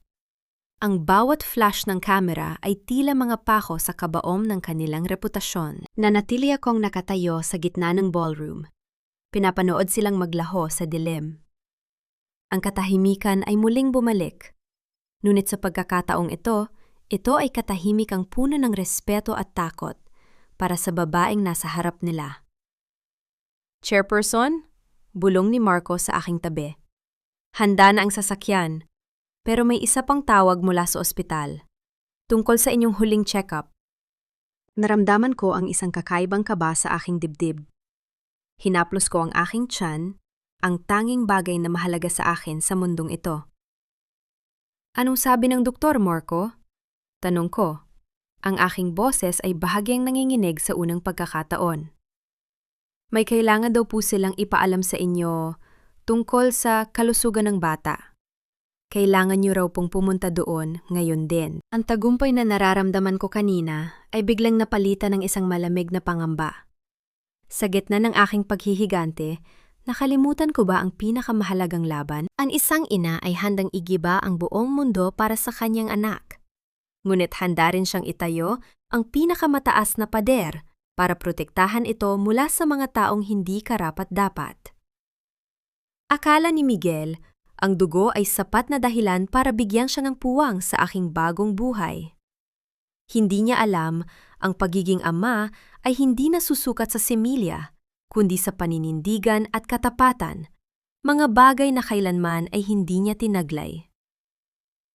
Ang katotohanan ay masakit, ngunit ang katotohanang ibibigay ko sa kanya ngayong gabi ay ang siyang tuluyang dudurog sa kanyang huling pag-asa. Ang puting kisame ng St. Luke's Medical Center ay tila sumasalamin sa lamig na nararamdaman ko.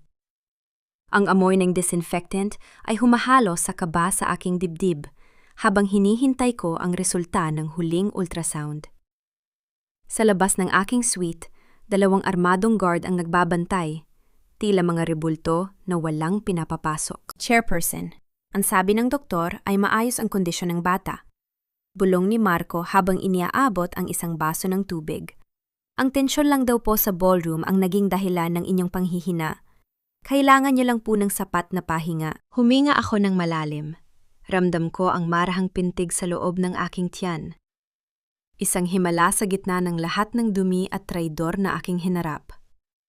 Ngunit ang katahimikan ng aking silid ay biglang naputol nang marinig ko ang isang pamilyar na boses na nakikipagtalo sa mga guard sa labas.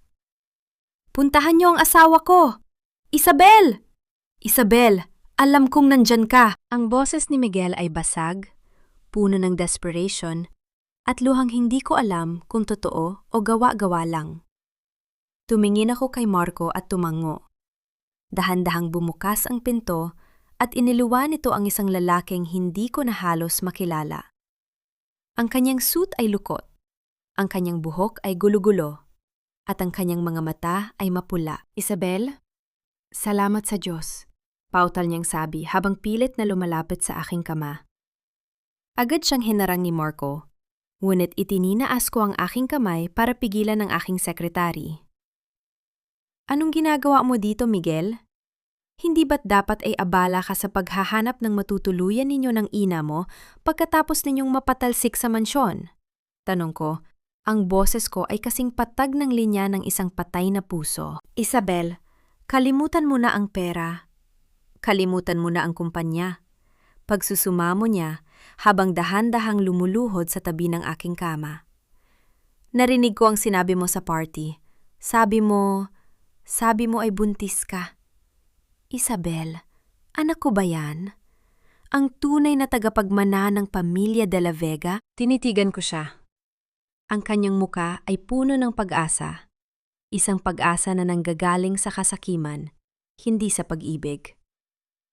Alam kong iniisip niya na kung ang anak ko ay sa kanya, may paraan pa para makabalik siya sa yaman at kapangyarihan. Anak mo? Pag-uulit ko, ang isang mapait na ngiti ay sumilay sa aking mga labi. Miguel, nung panahong hinasat-hasat ako ng ina mo ng mamsumto mo, nasaan ka? Nung panahong ipinagpapalit mo ako kay Clarissa dahil akala mo ay buntis siya, nasaan ka? Nung panahong tinawag ninyo akong walang silbi, dun mo ba naisip ang tungkol sa anak na ito? Nagkamali ako. Nabulag ako ni Clarissa. Pero Isabel, kadugo ko yan. Hindi mo pwedeng ipagkait sa akin ang sarili kong anak, sigaw ni Miguel. Ang kanyang mga kamay ay pilit na gustong humawak sa aking tiyan. Dahan-dahan kong inalis ang kanyang kamay. Ang bawat daliri niya ay tila isang lason na ayokong dumapo sa aking balat. Ang batang ito, Miguel, ay walang ama, deklarasyon ko. Ang bawat salita ay dahan-dahang ibinibitawan para bumaon sa kanyang isip. Sa papel, sa batas, at sa puso ko, ang batang ito ay isang vanguardia. Wala siyang kahit isang patak ng dugong De La Vega na tataglain sa kanyang pangalan. Pinirmahan mo na ang annulment papers kahapon, hindi ba? Doon pa lang, pinutol mo na ang lahat ng karapatan mo. Isabel, hindi mo pwedeng gawin ito. Ididemanda kita. Kukuha ako ng DNA test. Pagbabanta ni Miguel, ang kanyang pagiging desperado ay nauuwi na naman sa pagiging agresibo. DNA test? Natawa ako ng mahina, isang tunog na walang bahid ng saya. Sige Miguel, kumuha ka ng DNA test. Pero bago mo gawin yan, siguraduhin mo munang may pambayad ka sa abogado. Dahil sa sandaling lumabas ka sa ospital na ito, ang lahat ng utang na iniwan ni Clarissa sa ilalim ng pangalan mo ay sisinggilin na ng mga bangko. You are a bankrupt man, Miguel. Ang isang pulubi ay walang karapatang humiling ng kahit ano sa chairperson ng Vanguard. Tumayo si Marco at binuksan ang pinto ng malawak. Mr. De La Vega, kailangan niyo nang umalis. Ang chairperson ay kailangang magpahinga. Tumingin si Miguel sa akin sa huling pagkakataon. Nakita niya ang isang pader na hindi niya kailanman magigiba. Nakita niya ang babaeng minahal niya noon, ngunit wala na itong kahit anong bakas ng pagmamahal para sa kanya. Ang tanging nakita niya ay ang kanyang sariling pagkatalo. Isabel, hihintayin ko ang pagdating ng bata, hindi ako susuko. Huling hirit ni Miguel bago siya dahan-dahang kinaladkad ng mga guards palabas. Nang muling bumalik ang katahimikan, huminga ako ng malalim. Nabalik lamang ang aking diwa nang marinig ko ang pagbukas ng isa pang pinto sa loob ng suite. Lumabas ang aking doktor. Dala ang isang panibagong dokumento. Chairperson, may isa pa po kaming natuklasan sa inyong blood tests, sabi ng doktor. Ang kanyang muka ay seryoso. Hindi lang po ang inyong kalusugan ang dapat nating bantayan. Mukhang may nakatagong sakit ang pamilya De La Vega na posibleng ngamana ng bata. Kailangan nating magsagawa ng mas malalim na pagsusuri dahil kung hindi, baka hindi umabot ang bata sa pagsilang. Naramdaman ko ang paghinto ng mundo. Ang lahat ng aking yaman, ang lahat ng aking paghihiganti ay biglang nawala ng saysay sa harap ng balitang ito. Anong ibig mong sabihin, Doc? Tanong ko, ang aking boses ay halos isang bulong na lamang. May kailangan po kaming bone marrow donor na malapit na kamag-anak ng ama. At sa sitwasyon ni Miguel, mukhang siya lang ang tanging pag-asa natin. Ngunit chairperson, may kapalit ito. Kung hihingi kayo ng tulong sa kanya, maaring gamitin niya ito para makuha muli ang inyong kumpanya. Tumingin ako sa malayo. Ang tadhana ay tila nakikipaglaro sa akin. Ang taong pinakakinasusuklaman ko ay ang siya palang may hawak ng susi para mabuhay ang aking anak. Ang akala ng aking taksil na asawa, ang sakit ng aking anak ang magiging susi niya para muling makatuntong sa trono ng kapangyarihan. Inisip niya na, dahil kailangan ko ang kanyang dugo at buto, luluhod ako sa kanyang harap at ibabalik ang lahat ng yaman na kinuha ko. Ngunit nagkakamali siya. Ang isang ina na tulad ko ay hindi nakikipagnegosasyon sa mga terorista, lalo na sa isang lalaking walang ibang mahal kundi ang kanyang sarili. Gagamitin ko ang bawat hibla ng kanyang pagkatao para iligtas ang aking sanggol, at pagkatapos, itatapon ko siyang muli sa basurahan kung saan siya nararapat. Sa larong ito, buhay ang nakataya, at ako pa rin ang may hawak ng baraha. Ang puting pader ng silid sa ospital ay tila naging isang malamig na saksi sa muling pagkikita namin ni Miguel. Ngunit sa pagkakataong ito, hindi siya nakaposas. Nakaupo siya sa harap ko, may suot na hospital gown at may bakas ng isang mapang-asar ng ngiti sa kanyang mga labi. Alam niya ang ulat ng doktor. Alam niyang siya lang ang tanging pag-asa para sa bone marrow transplant ng aming anak. So, Isabel, chairperson, kailangan mo rin pala ang tulong ng isang pulubi na tulad ko? Ang boses ni Miguel ay puno ng sarkasmo. Ang bilis talaga ng ikot ng mundo, no? Kahapon, pinatalsik mo ako sa kumpanya. Ngayon, ang buhay ng anak mo ay nakadepende sa bawat patak ng dugo ko. Hindi ako kumibo. Nanatili akong nakatayo sa tapat ng bintana, nakatingin sa malayo. Ang aking mukha ay tila isang pader ng yelo na hindi matitibag ng kanyang mga salita. Anong gusto mo, Miguel? Tanong ko. Ang boses ko ay kasing patag ng sahig. Simple lang, gusto ko ang kalahati ng Vanguard Holdings. Gusto ko ring bawiin mo ang lahat ng demanda laban kay Mama. At syempre, babalik ako sa mansyon bilang asawa mo. Gagawa tayo ng isang masayang pamilya para sa ating anak. Sabi ni Miguel habang dahan-dahang tumatayo at lumalapit sa akin. Naramdaman ko ang paglapit niya, ang amoy ng kanyang pagiging desperado. Ngunit bago pa niya mahawakan ang aking balikat, humarap ako sa kanya. Ang aking titig ay sapat na para mapahinto ang kanyang paghinga. Iniisip mo ba talaga na ang buhay ng anak ko ay may katapat na presyo? Tanong ko. Lahat naman ay may presyo, Isabel. At ngayon, ako ang may hawak ng supply. Ikaw ang may demand. Isang mahinang tawa ang kumawala sa aking mga labi. Isang tunog na puno ng pangunmutya. Kinuha ko ang isang dokumento mula sa aking bag at inilapag ito sa lamesa. Miguel, basahin mo ito, utos ko. Ano ito? Panibagong kontrata? Tanong niya habang binubuksan ang folder. Iyan ay isang deed of voluntary donation. Nakasaad dyan na ibibigay mo ang iyong bone marrow nang walang kapalit na kahit 1 sentimo. At nakasaad din dyan na isinusuko mo ang lahat ng karapatan mo bilang ama sa oras na matapos ang operasyon. Natawa ng malakas si Miguel. At bakit ko naman pipirmahan yan? Wala akong makukuha. Dahil kung hindi mo pipirmahan yan sa loob ng 5 minuto, ang mga ebidensya ng money laundering na ginawa niyo ni Clarissa sa loob ng kumpanya ay isusumite ni Marco sa National Bureau of Investigation. Sabi ko habang tinitingnan ang aking relo. Ang sentensya para doon ay habambuhay na pagkabilanggo. At sa loob ng kulungan, Miguel, sisiguraduhin kong hindi ka magtatagal. Alam mo kung gaano kalawak ang koneksyon ko? Namutla si Miguel. Ang kanyang kayabangan ay biglang naglaho na parang bula. Binabantaan mo ba ako? Hindi ito banta, Miguel. Ito ay isang opsyon. Pipirma ka at magliligtas ng buhay o mabubulok ka sa kulungan habang pinapanood ang pagguho ng lahat ng pangarap mo. At huwag kang mag-alala tungkol sa anak ko.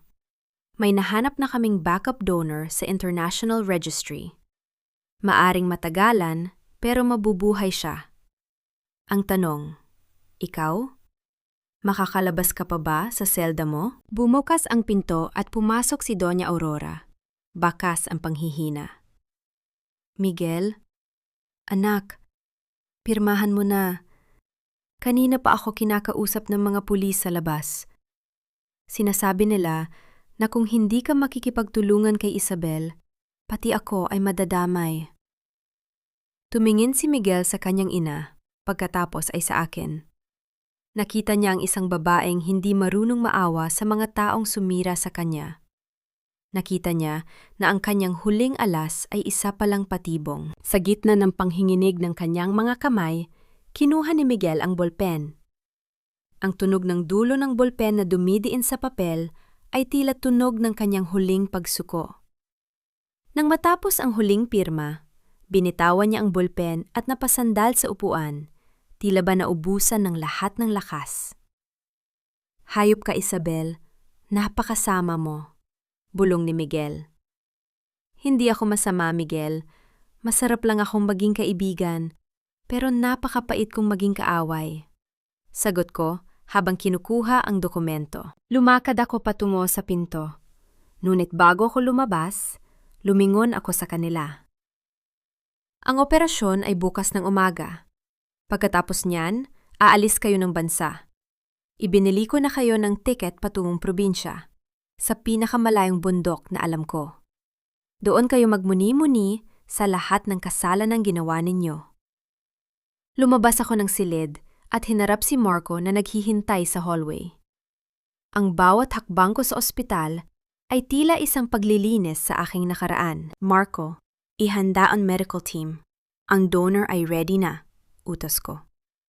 "Chairperson, paano ang tungkol sa mga kaso laban sa kanila?"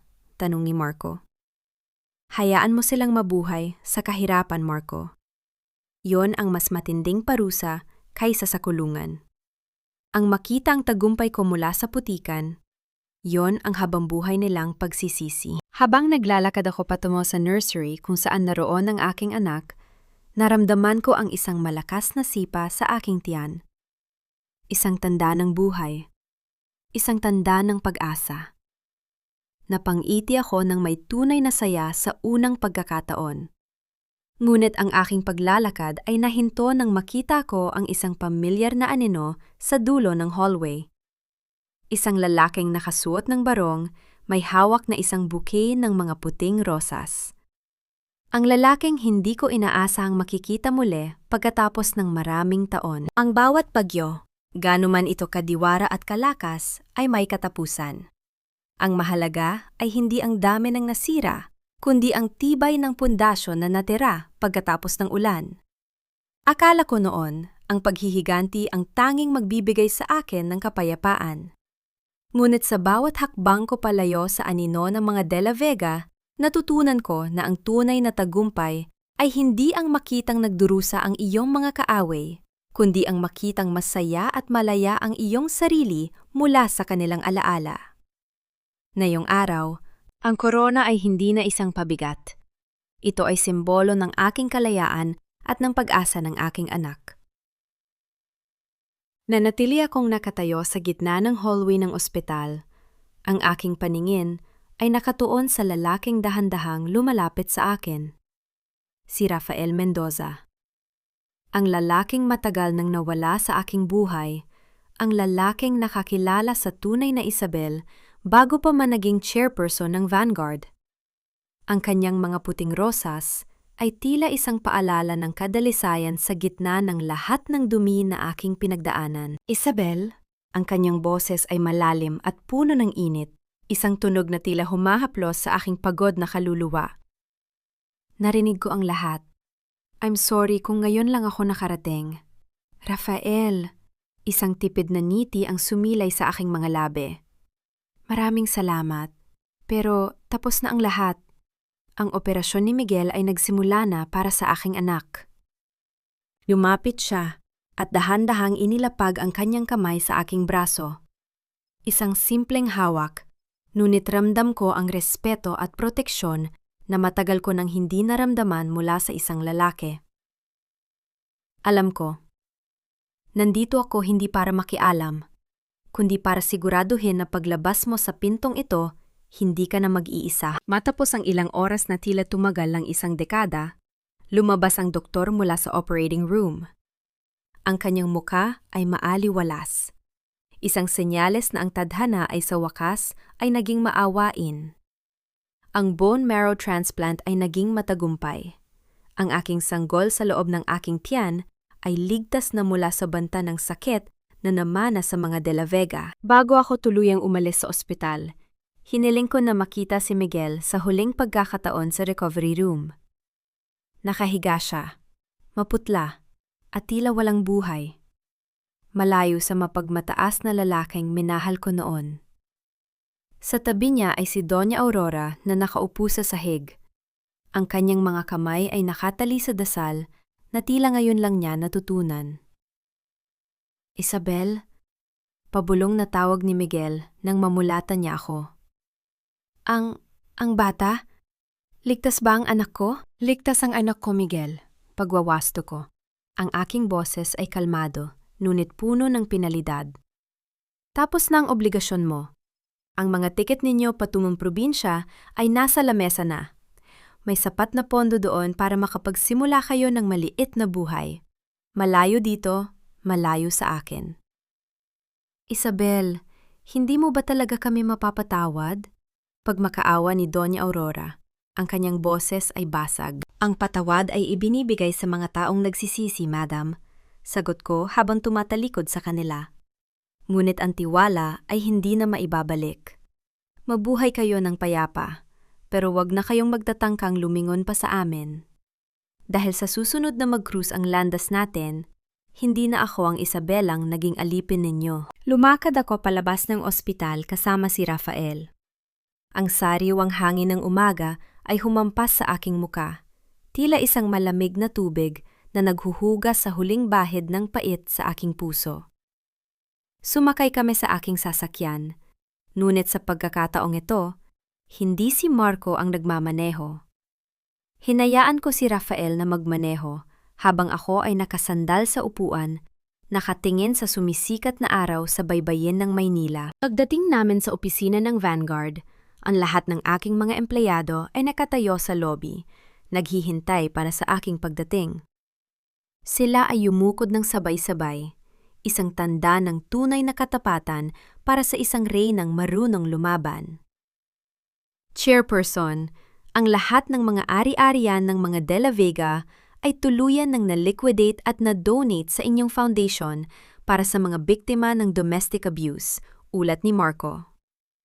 Mabuti, sagot ko habang naglalakad patungo sa aking opisina. Pumasok kami ni Rafael sa loob.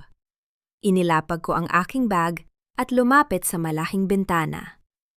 Ang lungsod ay tila isang malawak na hardin na handa ng anihin. Naramdaman ko ang pagtayo ni Rafael sa aking likuran. Hindi siya nagsalita, ngunit ang kanyang presensya ay sapat na para maramdaman ko ang kapayapaan.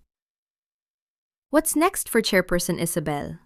Tanong ni Rafael nang may halong lambing. Humarap ako sa kanya at sa pagkakataong ito, ang aking mga mata ay nagniningning hindi dahil sa galit, kundi dahil sa pag-asa. Next is motherhood. Next is freedom. And maybe, a chance to love someone who knows the value of a woman's soul. Dahan-dahang kinuha ni Rafael ang aking kamay at itinaas ito sa kanyang mga labi, isang banayad na halik na puno ng pangako. Walang salita, walang ingay.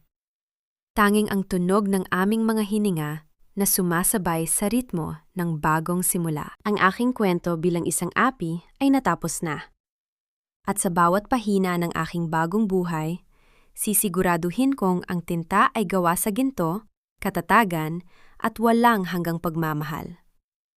Ang laro ay tapos na, at ang reyna ay nanatiling nakatayo sa kanyang trono, mas matatag kaysa kailanman. Lumipas ang 6 na buwan mula nang gumuho ang kaharian ng mga De La Vega, at sa bawat araw na nagdaan, napatunayan ko na ang pinakamatisang gamot sa sugat ng puso ay ang katahimikan at ang amoy ng bagong silang na sanggol. Sa loob ng aking malawak na hardin sa isang pribadong villa sa Batangas, habang ang hangin mula sa dagat ay humahaplos sa aking mukha, tinitingnan ko ang aking anak na si Laya. Ang kanyang mahimbing na tulog ay ang aking gantimpala para sa lahat ng sakit na aking tiniis. Samantala, sa isang malayong baryo sa kabundukan ng Quezon, ang kapalaran ay may ibang kwentong isinusulat. Si Miguel, ang lalaking dati ay nagmamaneho ng mga mamahaling sports car, ay abala ngayon sa pagbubuhat ng mga sako ng kopra sa ilalim ng matinding sikat ng araw. Ang kanyang mga kamay na dati ay malambot at tanging bolpen lang ang hawak, ay puno na ngayon ng mga kalyo at sugat. Tuwing hapon, Uuwi siya sa isang maliit na dampa kung saan naghihintay ang kanyang ina na si Doña Aurora. Ang matanda, na dati ay hindi kumakain ng walang pilak na kubyertos, ay abala ngayon sa pagluluto ng tuyo sa ibabaw ng uling. Wala na ang kanyang mga diamante, wala na ang kanyang mga tagasilbi. Ang tanging suot niya ay isang lumang duster na kupas na ang kulay. Tuwing makakakita sila ng lumang dayaryo na may mukha ko sa front page bilang Businesswoman of the Year, ay sabay silang napapatitig, isang titig na puno ng pait at pagsisisi na habang buhay nilang dadalhin. Ang kanilang karma ay hindi ang kamatayan, kundi ang mabuhay sa isang mundong. Alam nilang, maaari sana nilang tinatamasa kung hindi lang sila naging gahaman at mapanira. At si Clarissa? Sa loob ng malamig na selda sa Correctional Institute for Women, natutunan niya na ang ganda ay walang silbi kung ang kaluluwa ay bulok. Ang kanyang victory na inaasam ay naging isang habambuhay na pagkatalo sa kamay ng batas. Naramdaman ko ang isang pamilyar na init sa aking balikat. Lumapit si Rafael at dahan-dahang binuhat si Laya mula sa aking mga bisig. Ang paraan ng pagtingin niya sa bata ay tila ba ito ang kanyang sariling dugo, isa't pag-ibig na hindi humihingi ng kapalit, isang pag-ibig na malayo sa naramdaman ko kay Miguel. Handa na ang hapunan, Isabel, bulong ni Rafael, ang kanyang boses ay puno ng kapayapaan. Napanghiti ako. Tinanong ko ang aking sarili. Napatawad ko na ba sila? Ang sagot ay hindi ang paglimot, kundi ang pagpili na huwag na silang bigyan ng puwang sa aking isipan. Ang tunay na patawad ay hindi para sa kanila, kundi para sa sarili ko, upang ang bigat ng galit ay hindi na makahadlang sa aking paglipad. Hindi ko sila kailangang yakapin muli. Sapat na ang alam kong wala na silang kapangyarihan na saktan ako. Ang aral na nais kong iwan sa bawat babaeng nakikinig sa aking kwento ay ito. Ang inyong halaga ay hindi nasusukat sa kung gaano kayo katagal kayang magtiis sa gitna ng pang-aapi. Ang inyong dangal ay hindi isang basahan na pwedeng gamitin at itapon. Huwag matakot na tumayo. Huwag matakot na bawiin ang inyong trono. Dahil sa sandaling matutunan ninyong mahalin ang inyong sarili ng higit sa sinumang tao, doon ninyo matatagpuan ang tunay na kapangyarihan. Ang aking buhay bilang isang Isabelang Api ay isang alaala na lamang.